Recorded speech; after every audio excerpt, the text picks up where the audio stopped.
Assalamualaikum warahmatullahi wabarakatuh. Salam damai sejahtera untuk kita semua. Tribuner dan pemirsa dimanapun Anda berada, jumpa lagi di program Bincang-Bincang Roadshow Pemilu Kada 2024. Dan kita kali ini berada di kantor Komisi Pemilihan Umum Daerah Kulon Progo bersama dua narasumber yang istimewa. Yang pertama saya perkenalkan, beliau yang di sebelah kiri saya adalah Mas Budi Priyana. Beliau adalah Ketua KPUD Kulon Progo. Assalamualaikum Tribuners. Waalaikumsalam. Yang berikutnya ada Mas Puja Rasa Satuhu. Beliau adalah komisioner KPUD Kulon Progo yang kebetulan membidangi di Divisi Hukum dan Pengawasan. Selamat pagi para pemirsa. Baik, Tribuner dan pemirsa dimanapun Anda berada, kita telah melewati hajatan politik nasional, pemilu presiden dan pemilu legislatif pada 14 Februari 2024. Hasil Pilpres sudah ditetapkan dan hasil Pileg akan segera ditetapkan setelah melewati proses di Mahkamah Konstitusi yang mengajukan sengketa pemilu. Dan kita ingin berbincang-bincang dengan Mas Budi serta Mas Puja tentang pertama tentu selayang pandang atau flashback pelaksanaan pemilu 14 Februari 2024 di Kulon Progo. Mungkin saya mulai dari Mas Budi dulu sebelum ke Mas Puja. Jadi apa yang terjadi di Kulon Progo pada penyelenggaraan pemilu 2024 pada 14 Februari 2024, Mas Budi, silakan Mas Budi. Assalamualaikum warahmatullahi wabarakatuh. Waalaikumsalam. Selamat pagi dan salam sejahtera bagi kita semua, Tribuners yang saya hormati. Terkait dengan pelaksanaan pemilu serentak di Kabupaten Kulon Progo, alhamdulillah dari tahapan ke tahapan pemilu di Kabupaten Kulon Progo berjalan dengan lancar, sukses, dan tidak ada hal-hal yang signifikan yang menghambat kelancaran pemilu di Kabupaten Kulon Progo. Tolak ukur kelancaran ini menurut saya, pertama di Kulon Progo itu tidak ada pemungutan suara ulang atau PSU, ya. Dan juga partisipasi pemilih itu juga cukup tinggi, di mana partisipasi pemilih untuk pemilu di Kulon Progo kemarin itu ada 88,38% dari daftar pemilih tetap sebesar 345038. Dan saat ini tahapan-tahapan itu sudah hampir selesai, tinggal menyisakan satu tahapan lagi seperti yang disampaikan Mas Krisna tadi. Masih ada tahapan penetapan perolehan kursi dan penetapan calon terpilih, di mana untuk penetapan perolehan kursi dan penetapan calon terpilih ini belum bisa kami lakukan karena masih ada sengketa proses pemilu di Kabupaten Kulon Progo, yaitu di Dapil 5 Kabupaten Kulon Progo, dan saat ini masih berproses di MK. Dan kami baru bisa menetapkan perolehan kursi dan penetapan calon terpilih setelah ada putusan dari Mahkamah Konstitusi yang jadwalnya itu antara tanggal 7 sampai 10 Juni, dan selambat-lambatnya 3 hari setelah KPU memperoleh salinan putusan dari Mahkamah Konstitusi, KPU Kabupaten Kulon Progo akan melakukan pleno untuk penetapan perolehan kursi dan calon terpilih. Demikian Mas Krisna. Baik, saya ke Mas Puja ini. Tadi tingkat partisipasi pemilih mencatatkan 88% ya, 88,3%. Nah, mungkin Mas Puja bisa memberikan sisi lain terkait pelaksanaan pemilu 14 Februari 2024. Mungkin dari sisi apa, mungkin dari hukumnya atau pengawasannya barangkali ada yang terlewatkan dari Mas Budi tadi. Oke, baik, terima kasih Mas Kris. Ya. Secara umum memang berjalan dengan baik. Jadi kami selalu melakukan upaya-upaya preventif ketika akan melaksanakan tahapan, ya. Kami dari Divisi Hukum selalu membuat kajian-kajian terkait dengan tahapan, dan itu kemudian kita sampaikan kepada kawan-kawan penyelenggara, baik itu di tingkat BPK maupun BPS dan juga kepada partai politik, sehingga harapannya dengan demikian semua bisa berjalan sesuai regulasi. Namun demikian, seperti yang disampaikan Pak Budi tadi, memang kita masih menyisihkan PHPU, ya. KPU memang memberikan ruang kepada peserta pemilu di dalam tahapan pemilu itu untuk mencari keadilan. Ya. Ketika ruang itu kemudian diberikan dan kemudian dimanfaat, itu jauh lebih baik daripada melakukan demo-demo di jalanan, begitu kan. Nah, ini sedang berjalan, mereka sudah melakukan upaya gugatan hasil pemilihan umum khususnya di Dapil 5 dan melalui hukum ya di persidangan di Mahkamah Konstitusi, dan kita ikuti kemarin pada tanggal 7 Mei itu kita mengikuti sidang di MK. Dan kita tinggal menunggu hasilnya di tanggal 7 atau sampai tanggal 10 Juni nanti ya. Tentu harapannya ketika MK nanti memutuskan apapun hasilnya, ya harus kita terima, memang putusan MK itu adalah final dan mengikat. Saya kira itu, Mas Kris. Ya, baik Mas Puja. Saya ke Mas Budi lagi. Tingkat partisipasi 88% dan hasilnya bagaimana ini konfigurasi mungkin secara umum saja hasil pemilu terutama legislatif ya, kalau pilpres kan sudah selesai lah, sudah ditentang. Hasil pileknya itu di Kulon Progo bagaimana supaya mungkin pemirsa mengetahui konfigurasi politiknya. Oke, terima kasih Mas Krisna. Untuk hasil pemilu legislatif di Kabupaten Kulon Progo khususnya DPR di Kabupaten Kulon Progo, ini sebagai pemenangnya atau yang memperoleh suara terbanyak itu adalah Partai Demokrasi Indonesia Perjuangan dan disusul oleh Partai Gerindra, dan yang masuk 5 besar tapi saya nggak hafal urutannya ya, ini ada Partai Keadilan Sejahtera, ada Partai Golkar dan Partai Kebangkitan Bangsa, Mas Krisna. Oke. Jadi ada PDIP, Gerindra, Golkar, PKS, dan PKB. Urutannya nih kita lihat lagi lebih detail ya. Dan ini yang akan tentu saja mewarnai konfigurasi politik di pemilu kada nanti nih. Betul. Nah, masih terkait dengan flashback ke pemilu 2024 ya, 42. Adakah masalah-masalah teknis yang signifikan pada penyelenggaraan itu? Mungkin misalnya surat suara kurang, suara-suara rusak, atau mungkin ada insiden pengerusakan dan sebagainya kira-kira di Kulon Progo.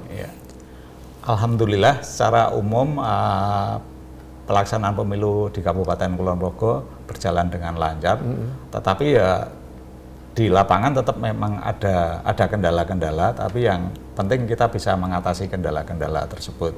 Salah satu yang cukup menonjol untuk permasalahannya adalah terkait dengan logistik pemilu, di mana logistik pemilu yang diterima oleh KPPS itu ada perbedaan jumlah dengan yang harusnya diterima. Seperti surat suara itu ada yang kurang, ada yang kelebihan, tetapi secara umum tidak sampai mengganggu proses pemungutan suara, dan semua warga yang mempunyai hak pilih tetap terlayani dengan baik sampai jam 1 atau hari pas saat penutupan pemungutan suara. Jadi secara umum itu, dan kami dan teman-teman ad hoc maupun dari KPPS, PPS dan PPK dengan arahan dari kami itu bisa mengatasi permasalahan itu dengan baik. Itu yang paling menonjol, Mas Krisna. Ke Mas Puja ini sepanjang yang termonitor ya untuk daerah-daerah yang katakanlah terpencil, tapi ini sebetulnya kalau di Kulon Progo relatif terjangkau lah ya. Apakah juga ada masalah itu, dan adakah mungkin di kalangan penyelenggara sendiri KPPS mulai PPK itu ada mungkin ada yang sakit kah, ada yang terhambat pekerjaannya gitu, Mas Puja? Baik, secara umum semua baik-baik saja. Baik-baik saja. Alhamdulillah ya. Faktanya memang begitu. Jadi semua berjalan dengan baik walaupun tahapan ini memang berat. Tetapi saya melihat secara teknis ini sebetulnya lebih lebih terbuka daripada pemilu 2019. Kenapa saya katakan demikian? Sistem Sirekap misalkan, Sirekap itu memang jadi problem ya ketika itu. Tetapi ketika proses rekapitulasi itu semua plano itu ditampilkan di layar. Kalau 2019 itu hanya plano yang kemudian dibutuhkan, seolah-olah plano itu sakral ya. Bisa dibuka ketika ada sesuatu yang ada masalah. Tetapi untuk pemilu 2024 ini semua plano ditampilkan sehingga kemudian kesalahan-kesalahan tulis semua bisa dibenahi di situ. Ini adalah kelebihan sebetulnya. Nah, ini kemudian justru membantu kami ketika ada proses PHPU kemarin. Jadi ketika ada kesalahan tulis itu kemudian kita kembalikan kepada planonya itu secara teknis. Jadi itulah yang kemarin itu saya tampilkan, saya jadikan alat bukti di Mahkamah Konstitusi bahwa Rekapdi ini sudah direnvoy berdasarkan plano yang ada di KPPS. Jadi menurut saya lebih baik dan soal energi mereka yang kemudian terkuras dan sebagainya. Menurut saya tidak seperti 2019 karena sistem C hasilnya itu salinan itu difotokopi. Kalau 2019 kan manual satu persatu sesuai dengan jumlah saksi gitu kan. Sekarang satu dibuat, kemudian difotokopi sejumlah saksi yang hadir, kemudian baru diparap KPPS lebih efektif sehingga mengurangi beban daripada KPPS. Itu yang saya rasakan begitu. Oke, baik. Ini tentu harus kita syukuri karena ada perbaikan sistem lebih terbuka dan mungkin lebih cepat juga itu secara teknis. Dari penyelenggaraan pemilu legislatif 2004 kita sudah mendapatkan semacam gambaran konfigurasi politiknya nanti yang ada di Kulon Progo. Dan meskipun masih harus menunggu keputusan Mahkamah Konstitusi, tentu KPU di Kulon Progo sudah dan sedang menyiapkan proses berikutnya, tugas berikutnya. Dan kita hari ini ingin melihat, mungkin dari Mas Budi dulu, apa yang sudah dan sedang dikerjakan KPU di Kulon Progo menuju ke 27 November 2004 penyelenggaraan pemilu kada di Kabupaten Kulon Progo. Oke, ya.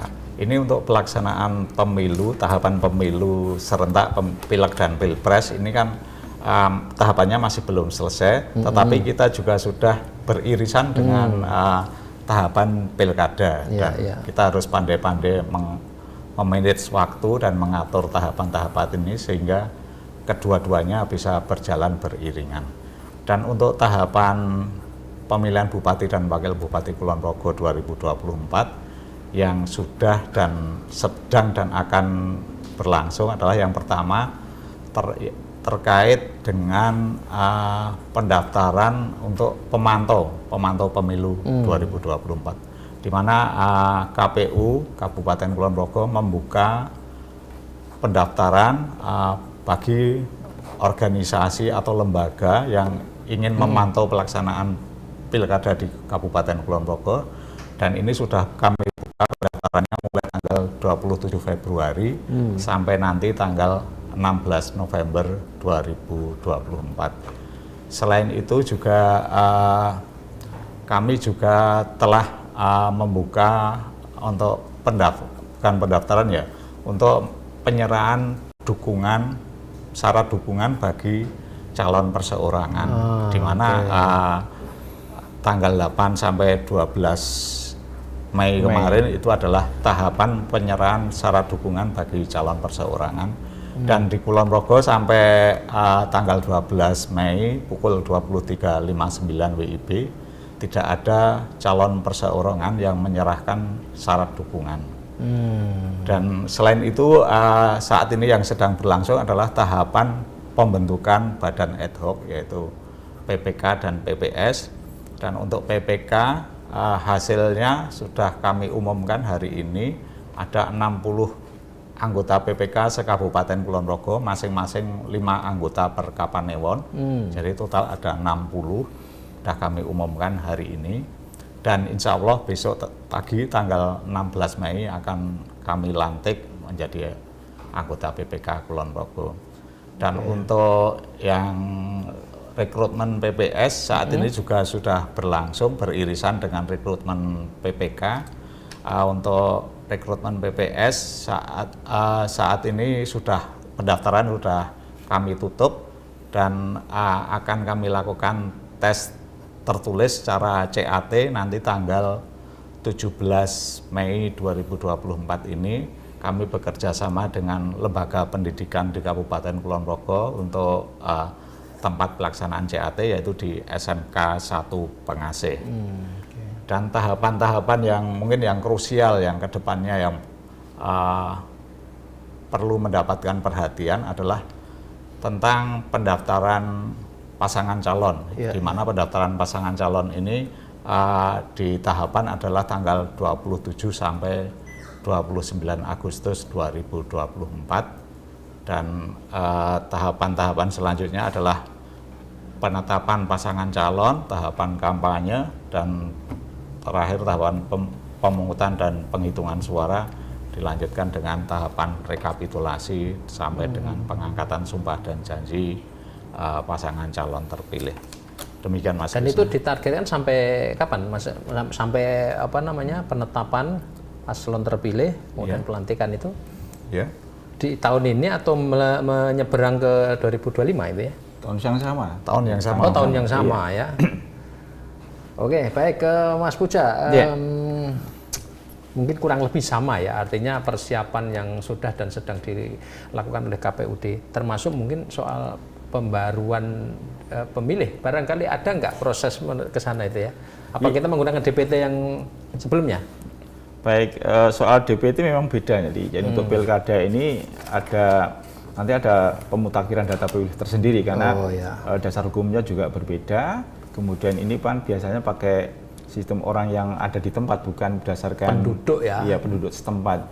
Jadi mungkin berbeda. Kalau pemilu nanti pasti ada DPTB, pindahan dari mana dan sebagainya. Kalau di sini kan saya pikir tidak ada. Nah itu memang ada nanti proses pemutakhiran data pemilih yang nanti kita nunggu jadwal dari KPU RI karena memang prosesnya kan serentak. Pemilu serentak walaupun pilkada masing-masing daerah, tapi secara struktural itu memang KPU RI harus menetapkan dan membuat tahapan itu bisa berjalan serentak. Namanya juga pemilu serentak gitu. Saya kira itu. Mungkin tadi tambahan dari untuk Mas Budi tadi, mungkin hal-hal teknis dari Mas Puja ini soal mungkin ada edukasi atau bagaimana? Baik, sosialisasi. Memang pemilu kada ini boleh dikatakan secara sumbunya itu lebih dekat. Tingkat emosinya, kedekatannya dengan pemilih itu jauh lebih dekat dibanding pemilihan umum ya. Sehingga harapan kami seperti yang sudah kami kemarin ada tamu dari kepolisian itu harapannya pemilu kada ini berjalan dengan aman. Tapi itu harus diupayakan, tidak sekedar kemudian ada apa, tentu harus diupayakan. Kita mencoba untuk melakukan pendidikan nanti kita di dalam program, artinya pendidikan kepada pemilih. Karena ini sumbunya dekat dan tentu lebih panas ya menurut saya, dari pemilu ke pemilu. Pilkada itu memang lebih perlu ada kesadaran dari kita semuanya, jadi bahwa pemilu ini untuk kita, jadi bukan untuk siapa-siapa, tapi untuk kemajuan kita bersama. Sehingga kita harus bekerja sama, jangan sampai di tahapan pemilu ini terjadi semacam kecurangan.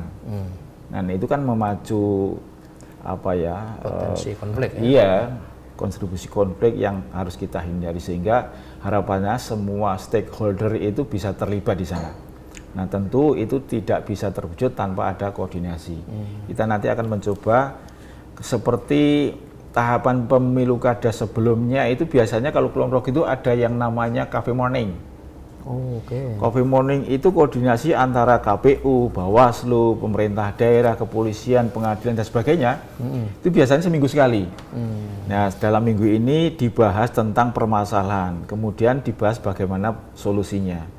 Minggu berikutnya begitu, dan dari tahun ke tahun ini Kulon Progo berjalan dengan baik. Karena memang koordinasi itu yang dibutuhkan di dalam kita melaksanakan tahapan pilkada. Jadi dengan semua stakeholder itu yang kita harapkan bisa berjalan dengan baik. Ya, baik, saya ke Mas Budi. Ini tentu terkait dengan tadi istilah Mas Puja ini kan sumbu dekat ya, maksudnya secara emosional ini pemilu kada akan lebih rentan gitu ya, karena melibatkan massa, kemudian tokoh setempat begitu. Nah, mungkin bisa Mas Budi menyampaikan kira-kira potensi konflik, potensi masalah terkait dengan penyelenggaraan pemilu kada, kontestasi politiknya ini bagaimana dan bagaimana kemudian mitigasinya, ya kira-kira maksudnya. benar yang dikatakan Mas Pujo tadi bahwa untuk pilkada atau pemilihan bupati dan wakil bupati ini mempunyai sumbu yang pendek. Ya. Memang secara penyelenggaraan, teknis penyelenggaraan ini jauh lebih mudah, lebih simpel untuk pemilihan bupati dan wakil bupati. Tidak serumit dengan pemilu legislatif maupun pilpres kemarin. Tetapi karena kedekatan tokoh itu dengan masyarakat, itu sehingga rawan sekali adanya konflik antar pendukung paslon. Dan untuk memitigasi itu, KPU Kabupaten Kulon Progo senantiasa berkoordinasi dengan Polres Kulon Progo, terutama dari Satintel itu kami selalu berkoordinasi untuk memitigasi potensi-potensi konflik. Begitu kami ada informasi-informasi yang bisa menimbulkan potensi konflik, itu kami komunikasikan atau kami informasikan dengan Polres Kulon Progo. Demikian juga dari Polres Kulon Progo ketika ada informasi-informasi penting terkait dengan potensi kerawanan atau potensi konflik, itu mereka juga menginformasikan kepada kami. Dengan demikian potensi konflik itu bisa dicegah lebih dini lagi. Dan mungkin nanti juga untuk memitigasi itu kan juga terkait nanti pengaturan jadwal kampanye. Kan secara historis kan ada parpol yang secara historis itu sering terjadi gesekan. Nah itu nanti mungkin ketika pengaturan jadwal kampanye itu nanti akan kami cermati untuk sehingga tidak terjadi dalam satu hari yang sama paslon yang diusung partai yang secara historis sering konflik antar mereka itu nanti kita hindari. Meskipun kalau di Kulon Progo sendiri sebenarnya potensi kerawanan gesekan antar parpol itu kecil sekali, lain dengan di tempat lain ya. Kalau di Kulon Progo insya Allah aman-aman saja. Demikian Mas Krisna. Oke, baik. Dan ini juga harus disyukuri ya, penyelenggaraan pemilu kemarin itu 14 Februari relatif apa yang dikhawatirkan terutama di wilayah DIY ya, di kemarin itu tidak terjadi. Nah, dan Kulon Progo tentu ini sudah agak berbeda situasinya ketika ketika sekarang Kulon Progo jadi pintu gerbang masuk ke wilayah DIY dan sekitarnya dengan keberadaan bandara. Nah tentu ini perhatian orang, perhatian nasional mungkin akan lebih dibanding sebelumnya. Mas Pujo mungkin bisa memberikan pandangan mungkin terkait dengan ini loh, terkait dengan sosialisasi, edukasi, dan bagaimana kemudian mempersiapkan para kontestan itu untuk mengatur para pendukungnya supaya tidak terjadi konflik ya Pak. Ya, saya pikir yang seperti yang sudah saya sampaikan tadi, memang kita butuh koordinasi, apalagi pilkada ini harus lebih rutin lagi. Ya, di pemilu 2024 kemarin kita sering mengundang partai politik di tempat ini juga, ya, di tempat ini koordinasi, kemudian mereka welcome, sangat baik ya menurut saya. Di Kulon Progo ini sangat baik komunikasinya, hubungan secara emosional pun juga saya pikir sangat baik, harmonis lah ya. Iya. Jadi saya pernah ketika mengikuti seleksi KPU periode kedua ini, saya ditanya sama tim sel yang kebetulan mereka adalah para pengamat politik ya. Dalam pertanyaannya begini, Mas Pujo, saya mengamati Kulon Progo itu dari pemilu ke pemilu kok berjalannya paling aman dan damai seperti apa? Itu artinya mereka sudah mengamati dari dulu begitu loh. Nah saya katakan di Kulon Progo itu saya diuntungkan yang pertama masyarakatnya itu menurut saya masyarakat yang cinta damai. Itu kita diuntungkan dari situ. Sehingga itu kemudian kita sangat bersyukur dan itu harus kita pupuk terus supaya perasaan itu kemudian tidak kemudian berubah. Jadi tetap kita jagalah kondisi-kondisi budaya-budaya yang ada di Kulon Progo itu untuk kita lestarikan tentang cinta damai, tidak suka huru-hara dan sebagainya, itu kita syukuri. Oke, jadi memang kondisi sosial politiknya kondusif ya, harmonis begitu ya. Betul. Oke. Nah, terkait dengan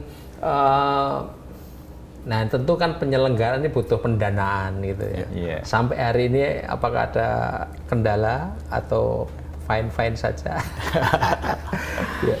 Alhamdulillah Mas Krisna, Ya. untuk di Kabupaten Kulon Progo ini soal pendanaan tidak ada masalah karena sudah disiapkan baik. NPHD sudah kami tanda tangani dan pencairannya kan itu dengan 2 tahap, yaitu tahap termin, pertama di tahun 2023, akhir 2023, dan tahap kedua itu di awal 2024, dan kami sudah menerima 100% sudah kami terima dan masuk di rekening penampungan KPU Kabupaten Kulon Progo, sehingga ketika nanti kami akan mempergunakan anggaran tersebut setiap saat itu sudah bisa kami gunakan, dan besarnya anggaran itu adalah 32 miliar sekian, 341 juta sekian. Itu anggaran yang bersumber dari pemerintah daerah Kabupaten Kulon Progo. Tentu saja dengan anggaran yang cukup menurut kami ya cukup tinggi tersebut, tentu saja kami juga akan mempergunakan anggaran tersebut dengan sebaik-baiknya, efektif dan efisien. Dan anggaran yang diberikan oleh Pemda Kulon Progo ini 100% dari yang kami ajukan. Jadi istilahnya tidak ada tawar-menawar. Jadi kami mengajukan sekian dan juga diberikan sejumlah itu, dan kami sangat berterima kasih kepada pemerintah daerah Kabupaten Kulon Progo atas dukungannya. Baik, tentu pemilu kada nanti harus terselenggara dengan riang gembira gitu kira-kira ya. Iya, Mas Pujo dan Mas Budi, untuk terakhir ini mungkin bisa memberikan catatan penutup kepada masyarakat di Kulon Progo menghadapi penyelenggaraan pemilu kada 27 November 2020. Dari Mas Pujo dulu. Baik, para pemirsa khususnya masyarakat Kulon Progo, tentu hajatan 5 tahunan ini adalah yang kita tunggu-tunggu untuk menghasilkan pemimpin, tentunya pemimpin yang bisa mensejahterakan masyarakat Kulon Progo, terutama ketika Kulon Progo ada pembangunan bandara, kemudian munculnya hotel-hotel. Nah, tentu masyarakat Kulon Progo mengharapkan pemimpin yang bisa membawa aspirasi masyarakat Kulon Progo. Untuk itu, saya harapkan kepada para pemilih betul-betul memperhatikan siapa calon-calon yang akan dipilih, sehingga kemudian ke depan tidak ada penyesalan ketika memilih. Jadi jangan sampai kemudian karena sesuatu hal, misalkan uang, misalkan money politik, kemudian memilih yang seharusnya tidak dipilih. Itu harapan kami, sehingga memunculkan pemimpin yang aspiratif, bisa mengemban amanah masyarakat, bisa mensejahterakan masyarakat Kulon Progo. Mas Budi? Ya, Tribuners dan khususnya warga Kulon Progo, saya berharap Tribuners dan warga masyarakat Kulon Progo pada umumnya untuk ikut berperan dalam mensukseskan pemilihan Bupati dan Wakil Bupati Kulon Progo tahun 2024 ini. Dan peran serta penjenengan itu tidak hanya sekedar nanti memberikan hak pilih di hari pemungutan suara, tapi mulai dari tahapan-tahapan yang saat ini sudah berjalan. Misalnya sebentar lagi ada pemutakhiran dan penyusunan daftar pemilih. Itu saya harapkan nanti warga Kulon Progo yang sudah mempunyai hak pilih nanti bisa memberikan data terkait dengan data kependudukan yang sebenar-benarnya kepada nanti petugas-petugas yang kami turunkan langsung door to door ke masyarakat, yaitu para pantarlih. Dan juga nanti di hari pemungutan suara juga saya harapkan masyarakat Kulon Progo menggunakan hak pilihnya dengan cerdas, sehingga nanti terpilih pasangan calon Bupati dan Wakil Bupati Kulon Progo yang cukup berkualitas sehingga bisa memajukan Kabupaten Kulon Progo ke depannya. Ya, demikian Mas. Baik, Mas Budi Priyana, Ketua KPUD Kulon Progo, dan Mas Pujo Rasesatuhu, Komisioner KPUD Kulon Progo dan juga Divisi Hukum dan Pengawasan. Terima kasih untuk waktu dan kesempatannya serta update informasinya. tentang persiapan menuju ke pemilu kada 2024. Tribunat dan pemirsa dimanapun Anda berada, demikian bincang-bincang singkat kami dengan KPUD Kulon Progo menjelang penyelenggaraan pemilihan Bupati dan Wakil Bupati pada 27 November 2024. Kita akan jumpa di program Roadshow Pemilu Kada 2024 selanjutnya, dan terima kasih untuk perhatian Anda semua. Semoga informasi bermanfaat. Akhir kata, terima kasih. Wassalamualaikum warahmatullahi wabarakatuh. Waalaikumsalam warahmatullahi wabarakatuh.